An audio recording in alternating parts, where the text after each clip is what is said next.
اپنے باپ یا اپنی ماں کا تلوا چوما ہے؟ چوما ہے؟ کتنے لوگ ہیں بھائی؟ سبحان اللہ سبحان اللہ، تلوا چوما ہے۔ اچھا اتنے لوگ،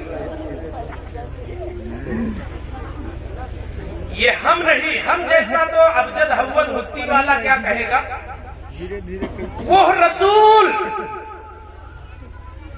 جن کے تلوے کے صدقے میں کل کائنات بنی اور جن کو نبی مان کر دوسرے نبیوں کو نبوت ملی، اس رسول نے بہت پہلے اعلان کر دیا ہے کہ تم کتنے بھی بڑے ہو جاؤ، تمہاری جنت تمہارے ماں کے قدم کے نیچے رکھی ہوئی ہے۔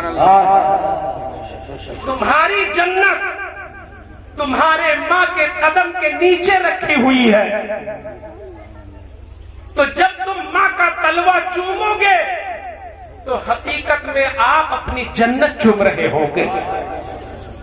آج جس سے آپ کی دوستی ہے، جس کے ساتھ آپ سگریٹ پینے کے عادی ہو جاتے ہو، جس سے بیجا محبت کرنے کی وجہ سے آپ شرابی بن جاتے ہو، جس سے بیجا محبت کرنے کی وجہ سے آپ سنیما دیکھنے کے عادی ہو جاتے ہو، جس سے بیجا محبت کرنے کی وجہ سے آپ چور بن جاتے ہو، ناچ دیکھنے والے بن جاتے ہو، میں کہتا ہوں ایسا سگا دوست بھی اگر آج جیسی ٹھنڈک کے موسم میں وہ سو رہا ہو 2 بجے رات میں اور تم جا کر کے اپنے دوست کا دروازہ کھٹکھٹاؤ تو ایک دن تو دروازہ کھول دے گا، لیکن لگاتار اگر دروازہ کھٹکھٹاؤ تو تمہارا دوست کیا روزانہ دروازہ کھولے گا؟